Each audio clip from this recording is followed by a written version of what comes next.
കൂടുതൽ വാർത്തകളും വീഡിയോകളും കാണാൻ ഈ ചാനൽ സബ്സ്ക്രൈബ് ചെയ്യുക. കൂടെ ബെൽ ബട്ടൺ അമർത്തുക. നമസ്കാരം. ഈ വരുന്ന നവംബർ 14 ദീപാവലി ദിവസം, നവംബർ 14 ദീപാവലി. നവംബർ 14 ദീപാവലിയുടെ അന്ന് ആ ദിവസം മുതൽ ജോലി കിട്ടാനായിട്ട് ഉദ്യോഗപ്രാപ്തി എന്ന് പറയും. ഉദ്യോഗപ്രാപ്തിക്ക് വേണ്ടി പണ്ട് നമ്മളൊരു സൂര്യമന്ത്രം പറഞ്ഞിട്ടുണ്ടായിരുന്നു, ഞായറാഴ്ച ദിവസം ആദിത്യ മന്ത്രം. അതുപോലെ ജോലി ലഭിക്കാൻ വേണ്ടിയിട്ട്, ഉദ്യോഗപ്രാപ്തിക്ക് വേണ്ടിയിട്ട് ദീപാവലിയുടെ ദിവസം നമ്മൾ ഈ പറയുന്ന മന്ത്രങ്ങൾ 84 തവണ 84 തവണ 84 84 തവണ 21 ദിവസം നെയ്വിളക്കിന് മുൻപിലിരുന്ന് രാവിലെ വെള്ള വസ്ത്രം, ശുഭ്രവസ്ത്രം. അത് വലിയ പണിയാണല്ലോ അല്ലേ? ഒന്നുകൂടെ ശ്രദ്ധിച്ച് കേൾക്കാം. ഞാൻ ഈ പറയാൻ പോകുന്ന മന്ത്രം ഉദ്യോഗപ്രാപ്തിക്ക്, ജോലി കിട്ടാനാണ്. അനുഭവസ്ഥരുണ്ട് കിട്ടിയത്. അത് നിങ്ങൾ ഉറപ്പായിട്ടും ജോലി വേണമെന്നുള്ളവർ ചെയ്തോളാം. ജോലി കിട്ടാൻ താമസമുള്ളവരോ തടസ്സമുള്ളവരോ ജോലി കാത്തിരിക്കുന്നവരൊക്കെ അത് ചെയ്തോളാം. ദീപാവലി ദിവസം പറയാൻ പോകുന്ന മന്ത്രം 84 തവണ വീതം രാവിലെ കിഴക്കോട്ട് തിരിഞ്ഞിരുന്ന്, കിഴക്ക് എവിടെയാണോ, സൂര്യൻ ഉദിക്കുന്ന എവിടെയാണോ അങ്ങോട്ട് തിരിഞ്ഞിരുന്ന് വെള്ള വസ്ത്രം ധരിച്ച്, പുരുഷന്മാരാണെങ്കിൽ ഒരു വെള്ള മുണ്ടോ വെള്ള തോർത്തോ കൊടുക്കാം. സ്ത്രീകളാണെങ്കിൽ ഏതെങ്കിലും ഒരു വെള്ള വസ്ത്രം, സെറ്റുമുണ്ടിന്റെ ഏതെങ്കിലും ഒരു ഇത്, അമ്മമാരൊക്കെയാണ് സെറ്റുമുണ്ട് കൊടുക്കാം. അല്ലാത്തവര് വെള്ള ഏതെങ്കിലും ഒരു വസ്ത്രം, ഒരു വെള്ള ഉടുപ്പിട്ടാലും മതിയല്ലോ.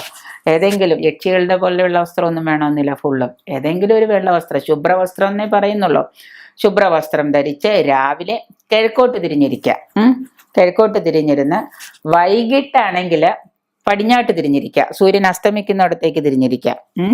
അങ്ങോട്ട് തിരിഞ്ഞിരിക്കുന്ന സമയത്ത് വൈകിട്ട് നമ്മൾ ഇടേണ്ട വസ്ത്രം ചുവപ്പ് വസ്ത്രങ്ങളായിരിക്കണം, റെഡ് കളറായിരിക്കണം. എന്തെങ്കിലും റെഡിൽ ചെറിയ പൂക്കളൊന്നും വന്നു എന്ന് വെച്ച് ഇനി അതിനോടത്ത് ടെൻഷൻ അടിക്കണ്ടേ. പ്യുവർ റെഡ് കിട്ടിയാൽ വളരെ നല്ലത്.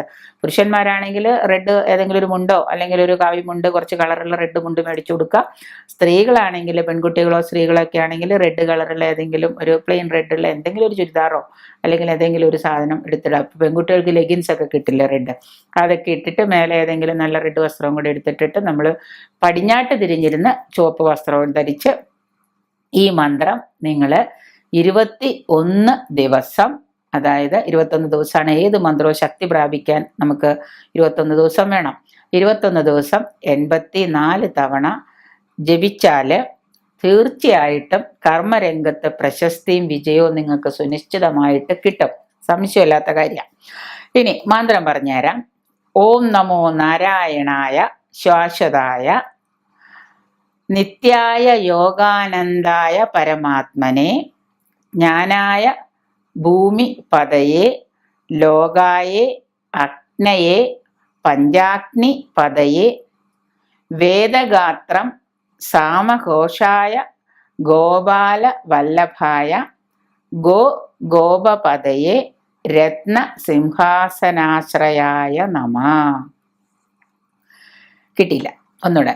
ഓം നമോ നാരായണായ ശാശ്വതായ, എഴുതിക്കൊള്ളാം. ഓം നമോ നാരായണായ ശാശ്വതായ നിത്യായ യോഗനന്ദായ പരമാത്മനെ, നിത്യായ യോഗനന്ദായ പരമാത്മനെ ജ്ഞാനായ ഭൂമി പതയെ ലോകായേ അഗ്നയെ പഞ്ചാഗ്നി പതയെ വേദഗാത്രം സാമഘോഷായ ഗോപാല വല്ലഭായ ഗോപപതയെ രത്ന സിംഹാസനാശ്രയായ നമ. അങ്ങനെയാണ് ഈ മന്ത്രം.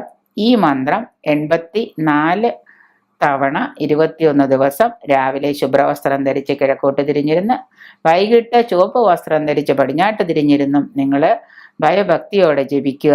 ഈ മന്ത്രം ജപിച്ചാൽ നമ്മുടെ കർമ്മരംഗത്ത് അതിവേഗം നിങ്ങൾക്ക് വളർച്ചയുണ്ടാവുകയും സുനിശ്ചിതമായിട്ടൊരു വിജയം ഉണ്ടാവുക എന്നുള്ളത് സംശയമില്ലാത്ത കാര്യമാണ്. വിജയം സുനിശ്ചിതമാണ്. ധൈര്യമായിട്ട് ചെയ്തോളാം.